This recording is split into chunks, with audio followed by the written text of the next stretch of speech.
Just look at Jim out of the corner. I don't like having my back to you, but We have to. oh, she's got like that. Too much for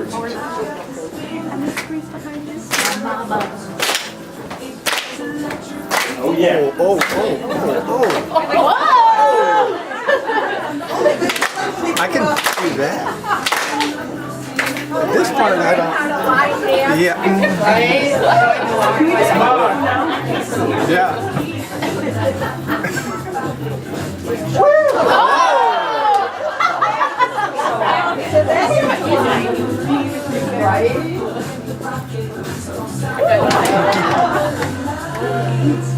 Okay. Oh, it's like a modified sprinkler. Yeah. I can never get my face to do that. He's just looking stuff up. Here we go, this one.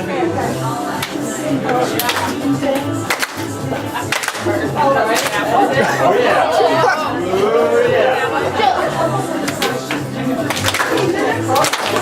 I know it.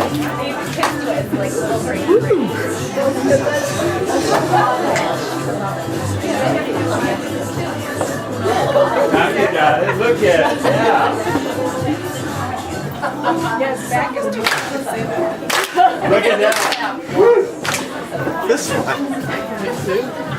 Yeah. seriously, so you do anything.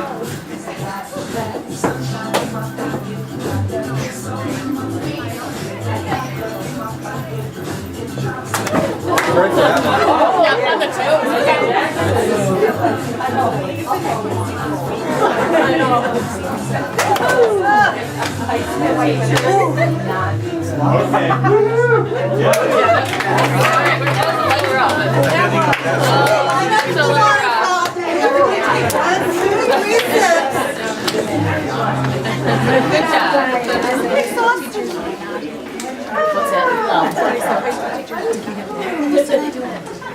All right, who forgot to breathe? You know, everybody always asks, why do we do things like that? Well, John Rady has a great book that talks to us about the importance of exercise and movement.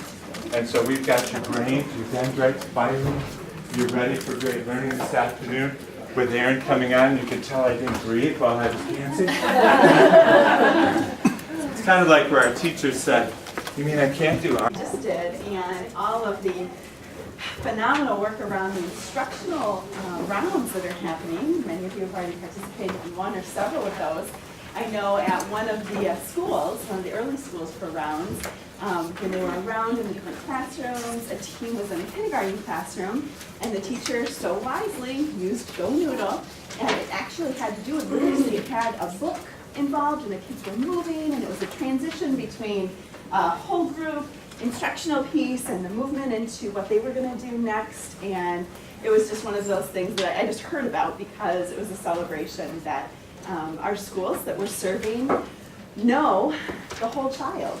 And we know how to help lead that and continue to support systems around that whole child, all that they need around literacy, movement, learning, etc. So it's an honor to be here. It's an honor to be here and to represent the Reading Now Network, but also to represent the work that's happening around what we call the Literacy Essentials in Michigan. Because even though I was a part of the field team when Reading Now Network started, and then now I'm supporting a lab school, one of the first schools, kind of the precursor to this grant, and actually was in that school this morning. It's just the best work ever. But I specifically am here because I'm currently the coordinator for the Early Literacy Professional Learning Grant, and that is the context for a lot of professional learning that's happening for literacy coaches and others around what we call, again, the literacy essentials. But let's unpack that a little bit. When we think about the literacy essentials, there are actually 5 and more documents that fit underneath that umbrella. So today, for the next like 25 minutes or so, what we'll do is spend about 10 minutes looking specifically at the website that houses all of the literacy essentials, and we'll look closely at the resources around the modules that are coming up for those essentials, so that you have an explicit plan leaving today for your own self-study, so that you can dig deeper into this work. And then we'll flip to Zoom. Dr. Melissa Usiak is ready to support us for another about 15 minutes, and we will unpack one of the school-wide essentials that we feel is definitely aligned with the work that you're doing right now. So when you think about, as Derek mentioned, Lori will be talking about those 5 phases of your work here in this grant. Just considering this first phase, and as you're starting to connect with the school and get to know that team, we've selected what we dig into today based on where you're at with that. So, and then we'll just have a quick interaction, and this portion will be done for now. So Derek passed out a little, almost like postcard-sized document that we made for you. If you need more, he's holding them up right now. And we're going to use that as something you can take away today, post on your bulletin board in your office, or keep with all of these resources. And what we wanted to do is be able to provide that support when we're not together, so that you can continue your own learning around this work. So we know that this HIL grant is based on several leadership principles and research, and one piece of that is around the school-wide essentials. But that's not all. So we know that instructional practice, while that's not your main role, you're not an instructional coach, that's tied in with all of this. So you'll want the same knowledge and the same experiences as those who are leading other pieces around the essentials. I love how Dorothy named a couple weeks ago that she was about ready to present to a group of literacy coaches, and she went in and she watched some of the instructional modules. She felt like, I'm going to be talking to some of these experts. I need to be caught up to this. And she did that for herself, just to feel like she had the language. And she wouldn't have needed to do that. She's a literacy leader already, but what a great example. So let's move into what you have on that little handout. We are going to go to literacyessentials.org. This is the home of all things essentials in Michigan. And this is a newer site. Actually, all this work is newer. So when you start to engage deeply with the school you'll serve, you will know that many of these, Derek, could you help me expand this so it's the full screen? Thank you. You'll notice that many of our schools might say, yeah, I've heard about this essential thing, or yeah, I know someone who's working on that. Really the audience who's had the most work around this is the early literacy coaches in Michigan. And then depending on where they are situated, and that's different in every county, those are the educators who've had the most exposure and the most deep work around this. So pretty much we're, I think, at that level of awareness still around this work. It's all so very new. The modules will help to accelerate that. So when we're here on this website, and you'll notice in the little handout, we're just going to really walk through that. You've got a couple bullets up at the top, and I just want to show you those 2 tabs. There's 2 tabs that are the most important to you right now. The first one is the Essentials tab. So this makes it so you do not need to carry along your little spiral booklet of the essentials. You don't need to have a copy with you unless you say, no, but here's where my notes are. Here's where I've kind of made sense of it myself. I mean, for sure, but with technology now, with smartphones in our pocket, we're able to get to the essentials at any time. So just memorizing for ourselves literacyessentials.org and knowing that that first tab, the essentials, is where they live. That will help us at any time to access this work. Now remember, we said kind of the literacy essentials, and we talk about them broadly, but it will be important for you to start to specify your language whenever you reference these, because it could cause confusion to the field if we just call everything the literacy essentials. There are essentials that are specific to what should happen in the classroom for Tier 1 instruction at the pre-K level, at the kindergarten through 3rd grade level, at the 4th and 5th grade level now. There's a document for that. And soon there'll be a document for 6th through 12th grade.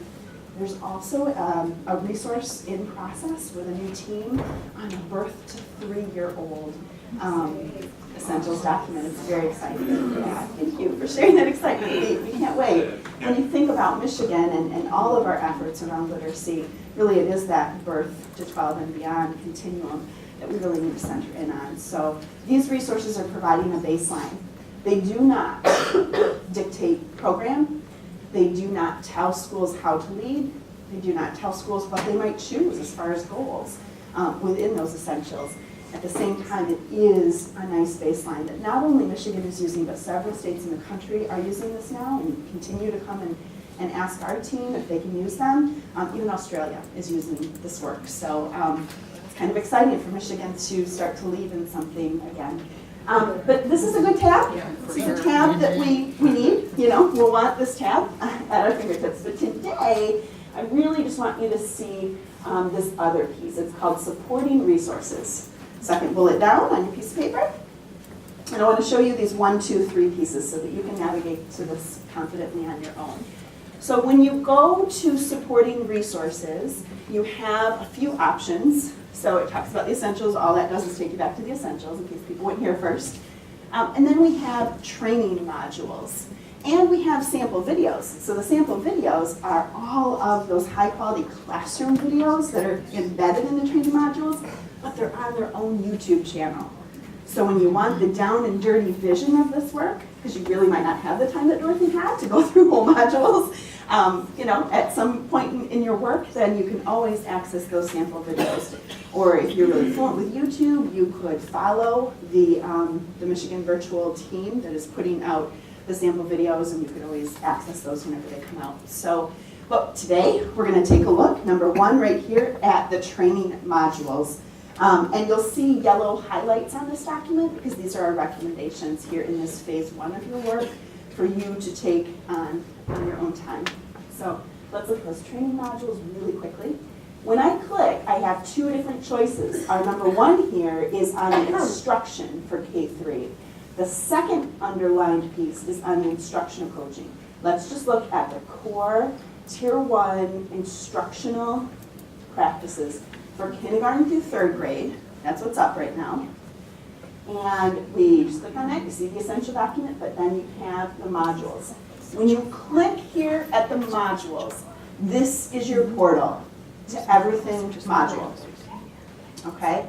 And it's as easy as just knowing where to click. Once you click on that, you'll be invited to make a Michigan virtual profile. It's totally free. It will always be free.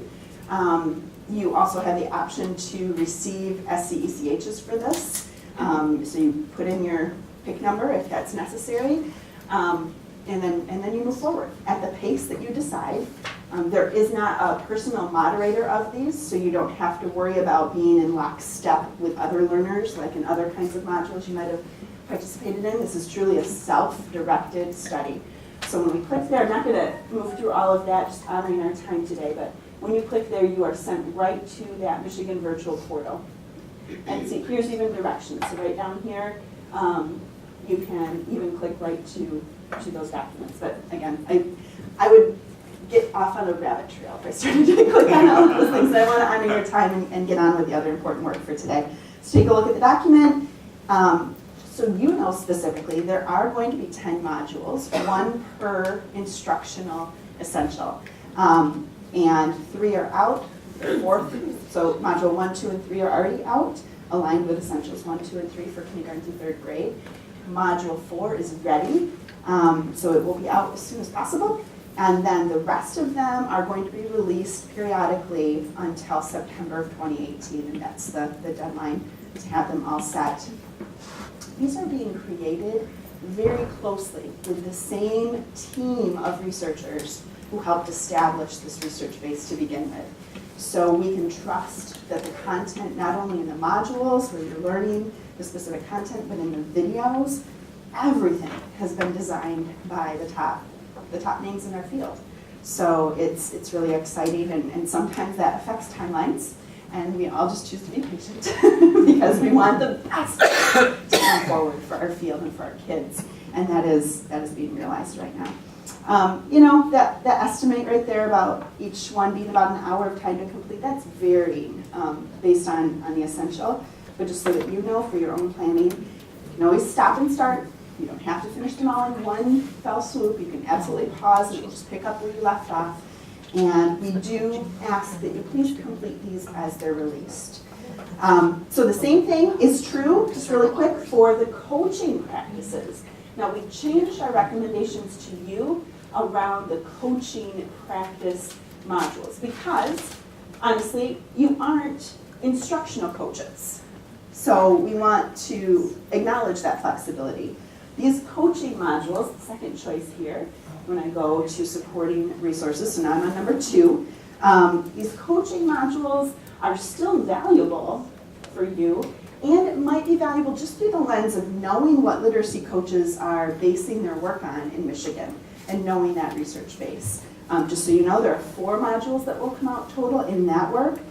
Even though there are 7 essentials, those are kind of paired up in each of these modules because it only makes sense that, for example, Module 4 is around literacy leadership, the principal's role in coaching, and how coaches support a literacy leadership team. So that whole package of learning is all in Module 4. Really, that's Coaching Essential 4 and 7. So we were really intentional as we planned that to bucket them together in bits of learning that make sense for people. So there'll only ever be 4 modules, 2 are out, 2 are to come. One of those is almost done, the next one is coming very soon. Again, each is about an hour. So this B right here, even though it's highlighted, we just want to be careful about your time and also invite you to take part in those as you see fit, and really do strongly recommend that you do work through those whenever it makes sense for you, just so you have that same knowledge that the literacy coaches are getting. Okay, the last thing is, this is all we have right now. We have K3, we have coaching modules, they're coming. The pre-K modules are also in the queue, so the pre-K modules will be started to be released soon. There will be 10 of those, but they're going to kind of stair step those so that there'll be a K3 and then a pre-K, because our pre-K world really needs this kind of support now. So that is going to start to come out, again, with the timeline of having them all done by September of 2018, or the end of September. So while you may not be supporting in a school that has pre-K, what about young 5s? What about that developmental level? What about students who struggle in kindergarten and the work that would need to happen as you back down that progression of instruction? So while we say this might not be your highest priority, as these pre-K modules come out, it would only grow our collective understanding of that very early stage in that progression. So we recommend it. It's not highlighted because it's not the highest priority. And then the little star at the bottom is that we do not have modules for the document that will be most connected to your work, yet there's talk about modules for the school-wide and center-wide practices. Not out there yet though, so maybe as that comes forward, some of you will help with that. But, and we also don't have a plan for modules for the 4th and 5th grade resources right now. It's still very possible that that will come to fruition. There's a lot of talk right now on how to support this work for the long term. So there you go, a tool that might help as you decide and kind of schedule for yourself when you'll do this deeper learning around this instruction. Acknowledging that your role is different from a lot of the other people who are participating in these resources. And it's only going to be helpful as we grow our conversations. You'll be leading in this in many of the schools because they, again, have had maybe exposure but not depth around this. I don't mean to have negative presuppositions at all about that. It's just the truth. This work is really fresh for our field, and you know as leaders how long it takes for things to really get to the classroom level. We are going about it in a strong way. We're going about it with literacy coaching, which we know from research is one of the strongest predictors of actual change in practice. And we're going about it with things like the HIL grant with you to support the leaders in the school. And we're just in an early stage. So you will lead with this, and we can't thank you enough. So I just want to pause right now, get Melissa ready. You have for yourself. So when all else fails, you got to go to the phone, right? We can see her, and we just couldn't hear her with this tech setup, so now that's solved. This is Dr. Melissa Usiak, one of the core members of the research team who helped establish these school-wide essential practices. She is going to be an incredible resource to us as an entire project as we move forward, and we are honored to have her here today. She's the executive director for Michigan ASCD right now. She is a professor at Michigan State University in their educational leadership program and has been a really important voice on the early literacy task force as we move this work forward. And she knows many of you in the room, so this is like old home week right now. So here we go. Melissa, I will step aside. Thank you for your time. I will not step toward the speakers, though. I'll step over here. It doesn't matter where I stand. Just don't go on. All right, TV. okay. There we go. Don't go on anywhere. Don't go on Be there. right Okay. here. All right. This is good? We're good. Yep. Thank you. I'll turn it down. All right. And I can work on it. Faces, so I don't want to make, I mean, my children say my voice is pretty annoying without the pictures, so I just want to be thoughtful. We're good. Okay, good. Good afternoon, everyone. Thanks for allowing me to join in for a few moments of your meeting. And I have to say that if this whole HIL grant facilitator thing doesn't work out, there is a stop at the biggest trip for some of you after one month.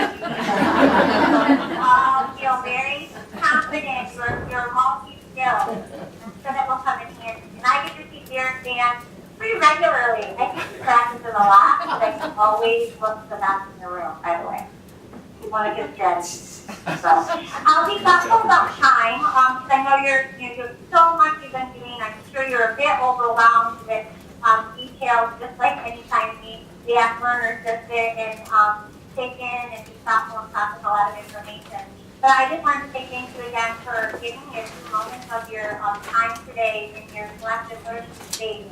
Because I think that the more we can make connections between our work across the state, the more powerful the work is going to be. And we're really excited that the task force can have a role in the HIL grant and work with the researchers from Western, because again, I feel like it's really builds credibility of what we're working on, and really builds that collective energy. This is one project that I've been involved in now for 2 years, and I think you'll hear lots of people say if they're working in conjunction with the building and the shaping of the essentials, we feel like it's work that really embraces a lot of synergy from across many organizations at many levels, and experts from all over the place, and it's just really exciting work to be engaged in.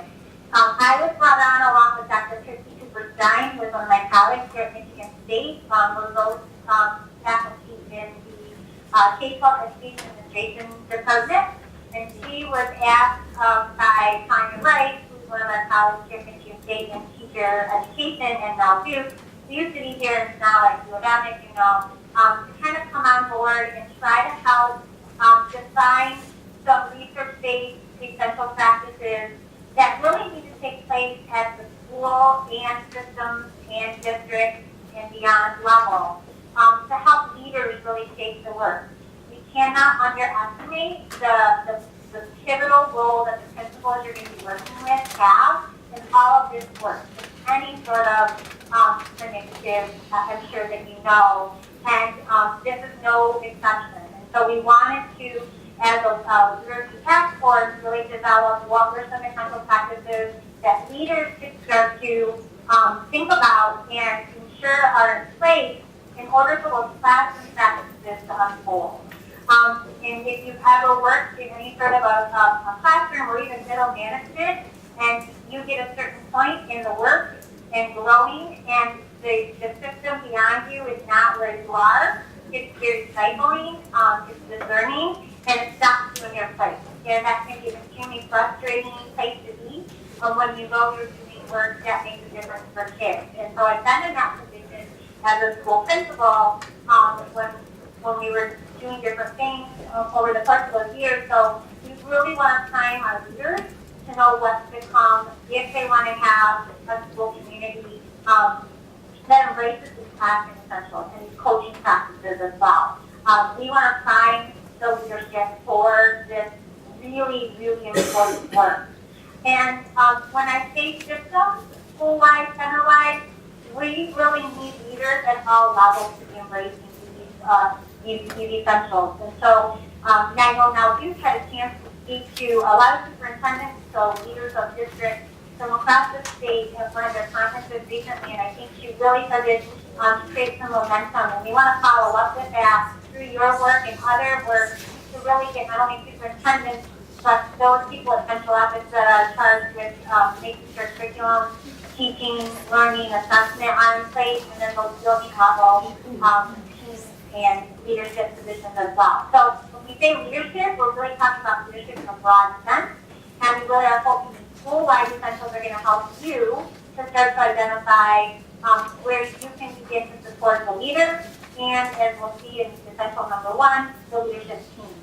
We're really fortunate to have had some conversations with Dustin, who is leading some of the research from Western and the HIL grant to really make sure that we're being thoughtful about what the essentials hold for us. So we have met a couple of different times, Christy and I and others on the task force to help him. He's been open enough, and the people in the grant have been open enough to work with us. So and I know he'll talk to you about a little bit about a tool that we can integrate those systems together to help us define and focus our work. What you will hear people say when they're intimate with the essentials is that never are they meant to be used as a checklist. And we know when we come out with resources like this, they can easily be made into checklists. Oh, we do that. Oh, we do that. Yep, I do that. That's not what we want. We really want to embrace process, and we really want to think critically about our practices, whether those be in the classroom or at the school level as well. So today is just about exposure.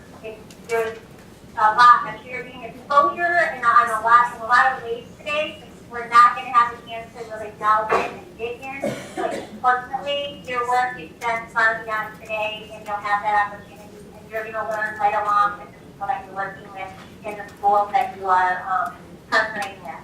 So when you look at the school-wide essentials, there are 10, much like the K3 and the pre-K. There are 10, and they are all research-based. They all have gone through a process. We have vetted the research that we are using empirical pieces. We are using meta-analyses, or we are falling back on really expansive broad work such as those ICE guides that come out of what we're clearing out. So we are really making sure we have really strong research to support these. They are not in any sort of priority numerical order, and that's the same for the other essentials that you'll see. It's comprehensive, it's complex work, they are all important. But we do know you have to start somewhere. And if you were to look at the 10 in the school-wide, center-wide, I kind of think about the first 4 as being extremely foundational to the other work that should unfold. And if you're not thoughtful about those first 4, it's really hard to get to some of the others. And schools and leaders are at different points, depending on their past experience, depending on the strength of their core, their data, their student populations, their teaching scores. Everyone's kind of at a different place, and that's okay. So we have to look at all 10 of these comprehensively, and at the same time not get overwhelmed. So there's a lot there. If you look at the middle, there's number 5, number 6, and number 7. Again, very, very important. But if the first 4 are not embraced, it's going to be harder to make sure that those middle 3 are really going to be sustainable and maintained. And then the last 3 are really reaching beyond the school walls. And it's really reaching out to family, beyond the school calendar, to community. And so again, those things, it's hard to build those relationships and partnerships outside the school walls if you don't have that strong foundation within your school walls. So the first 4 embrace building a leadership team, having a climate, organizational climate, where you have collective responsibility for all students learning. The third one is about the learning environment. So how does how do you set up your school so that when anyone walks in, they know you have that strong sense of purpose and strong commitment to literacy. And the fourth one's about professional learning. And you're going to professional learning in place in order to focus on things like instructional resources, or making sure you have systems that involve a strong core and then layered systems and tiered systems of support. If you don't have strong professional learning, you're providing the why with a research base, and like that in number 4 as a frame, it's going to be hard to make sure that other things are done, in an effective way. So again, just thinking about exposure today and kind of sticking with that as our theme, I want to really look at number 1, and you all have a copy of those. And it's going to be my opinion, and in my experience as a school leader who was usually committed to literacy. I served a really at-risk population, and I felt from a very early point in that position that helping my students be able to read and write would be an opportunity for them to provide access along the way that they may not get otherwise.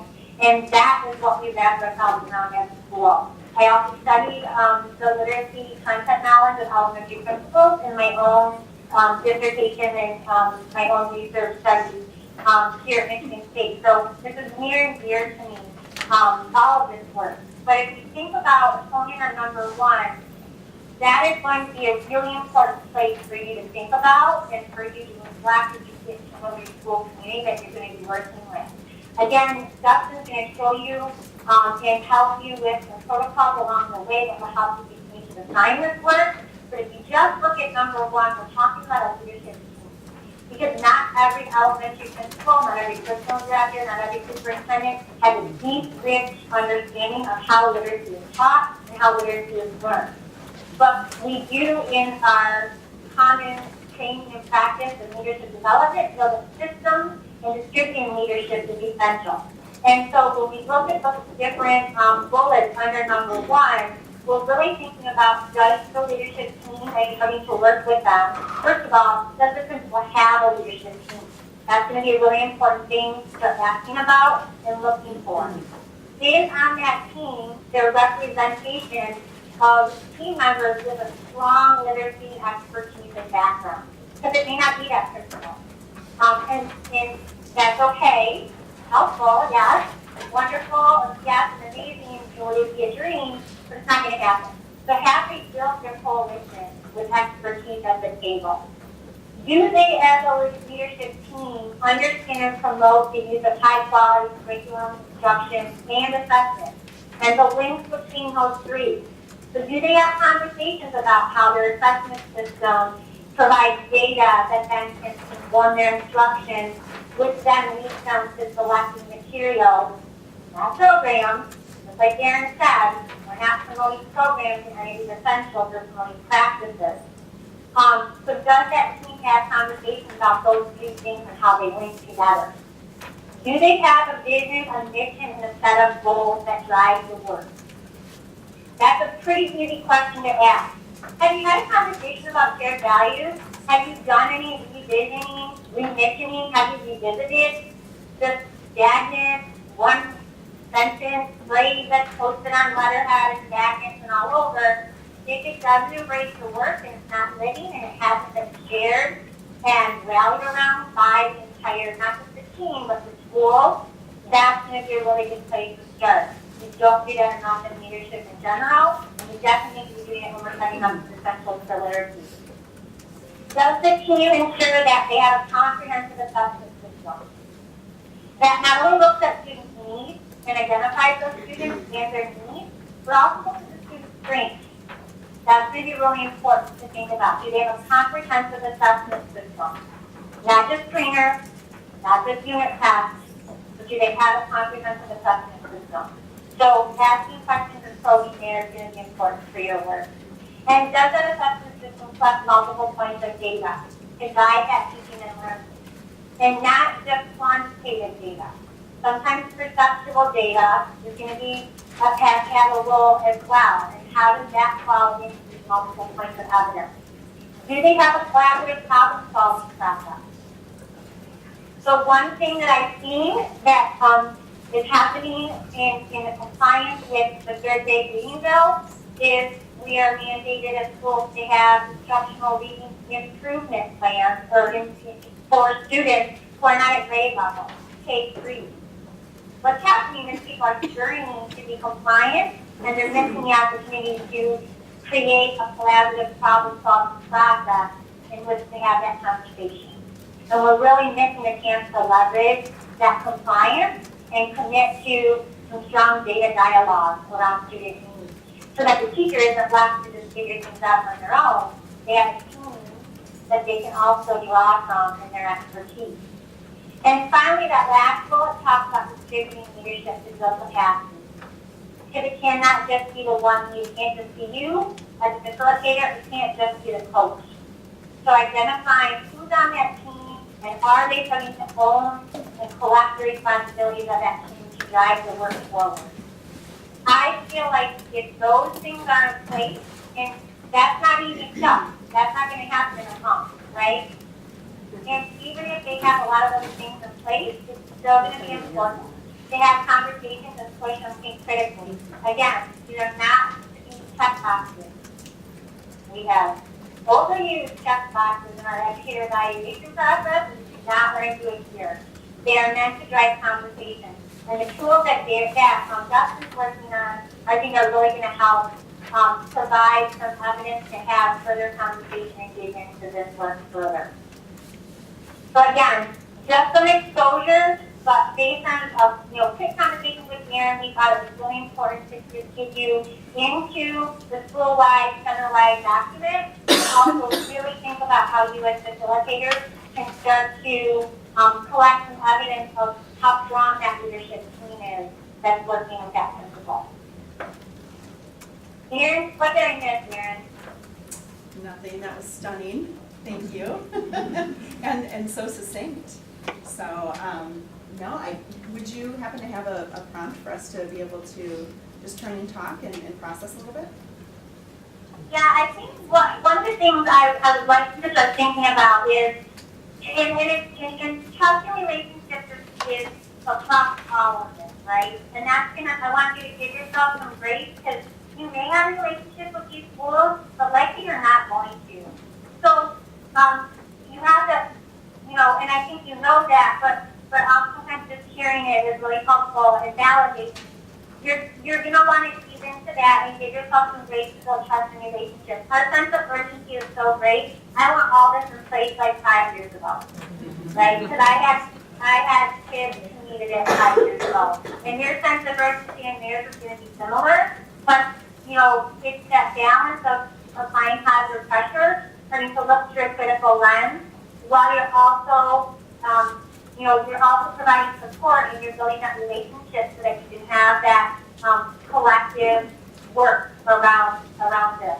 So I guess one of the prompts in there I was talking about is you could just do a turn and talk and think about how you might start to gather evidence of this team and these things being in place in the school that you're working with. How might you go about that initially? We'll spend about 3 minutes having that quick heard as I walked around, and she has one final comment. And in terms of the computer, so I can see more of you, and you got the powerhouses in the room. So I'm really excited about who's there and the work that's going to unfold, and that we can continue to partner and work together. The other thing I want to point out, in all of these essentials, there are these footnotes. Bring my phone home. It's about 4-point fonts, so grab the glasses. But if anyone asks you why are you talking about this? Why is this so important? Here is your why right here. And I think that's really important, and no matter which one you point to, there's something to support this work. We've done that work for you. Honestly, I thought it was going to be like 2 meetings, in the spring 2 years ago, and it's 2 years later. So it's been a labor of love in all cases, but we really want you to know that that's your why right there for all of this work. So I just wish you the very best, and I hope I get a chance to work with you more, whether that be directly or continue to work with Dustin and the task force. And you're in good hands with Mr. Wheaton for sure. Go green. Could we thank Melissa, please? The real work that you're actually doing in the instructional rounds. So you know that bullet? She's still here. That's awesome. You know that bullet underneath Essential 1 that talks about the goals? So the instructional rounds are already establishing some of that for you, right? The schools are establishing their areas of focus for this. And as those areas are being articulated, both in that instructional rounds day and when they're offered back to the staff for any wordsmithing and revision, the school-wide essentials are your great tool to go back to for some of that research-based language. For example, in our lab school at Moon Elementary, we did the rounds again recently because they're part of this HIL grant too, and one of their goals was on a really effective summer literacy plan. So we went right to the essential near the end of this document and looked at that language. They identified that goal, but we looked at this document, we looked at the research to say, how do we go about that? So it's here for you to start to take up however that makes sense, and more resources will come. On March 8th, one of the groups from the early literacy coaching team, and Susie's on that group, is focusing on classroom libraries and summer literacy success. So they're putting together resources to present to early literacy coaches, and that will be recorded and we'll share that out with you. So some of the lab schools are already creating some really great ways that these school-wide essentials are coming to life, and as we keep getting that message out and learning more from each other, you will be that audience as well. Thank you.